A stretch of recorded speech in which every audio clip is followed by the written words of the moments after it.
एक बार महात्मा बुद्ध विहार में रह रहे थे। भिक्षु चक्षुपाल भगवान से मिलने के लिए आए। उनके आगमन के साथ उनकी दिनचर्या, व्यवहार और गुणों की भी चर्चा हुई। भिक्षु चक्षुपाल अंधे थे।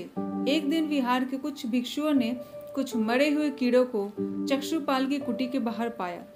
उन्होंने चक्षुपाल की निंदा करनी शुरू कर दी।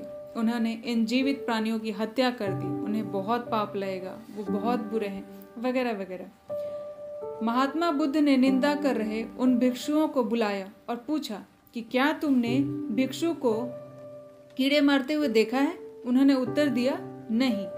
इस पर महात्मा बुद्ध ने उन साधुकों से कहा कि जैसे तुमने उन्हें कीड़े को मारते हुए नहीं देखा, वैसे ही चक्षुपाल ने उन्हें मरते हुए नहीं देखा और उन्होंने कीड़े को जानबूझ के नहीं मारा, इसलिए उनकी निंदा करना उचित नहीं है। भिक्षुओं ने इसके बाद पूछा कि चक्षुपाल अंधे क्यों हैं?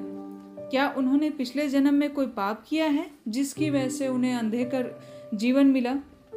भगवान बुद्ध ने चक्षुपाल के बारे में कहा कि वे पूर्व जन्म में एक चिकित्सक थे। एक अंधी स्त्री ने उनसे वादा किया कि यदि वह उनकी आंखें ठीक कर देंगे तो उनका सारा परिवार जीवन पर्यंत उनका दास बना रहेगा। उन्होंने उसका ऑपरेशन किया और उसकी आंखें ठीक हो गई, लेकिन स्त्री नाटक करने लगी, बोली कि मुझे कुछ दिखाई नहीं दे रहा, मेरी आंखें ठीक नहीं हुई है, सिर्फ इस डर से ताकि उसको जीवन भर इनका दास बन के ना रहना पड़े। चक्षुपाल को पता था कि उसकी आंखें ठीक हो चुकी हैं और वो दास नहीं बनना चाहती, इसलिए वो झूठ बोल रही है, ढोंग कर रही है। उन्होंने गुस्से में आकर उसको ऐसी दवा पिला दी जिसकी वजह से उसकी आंखें वापस चली गई और वो जीवन पर्यंत के लिए अंधी हो गई। वो स्त्री चक्षुपाल के आगे बहुत रोई कि प्लीज मेरी आंखें ठीक कर दो, मैं दास बनी रहूंगी, प्लीज ठीक कर दो। मगर ये बिल्कुल नहीं पसीजे और स्त्री वहां से चली गई और वो जीवन भर अंधी ही रही। यह दोष की वजह से उनको अंधे का रूप मिला।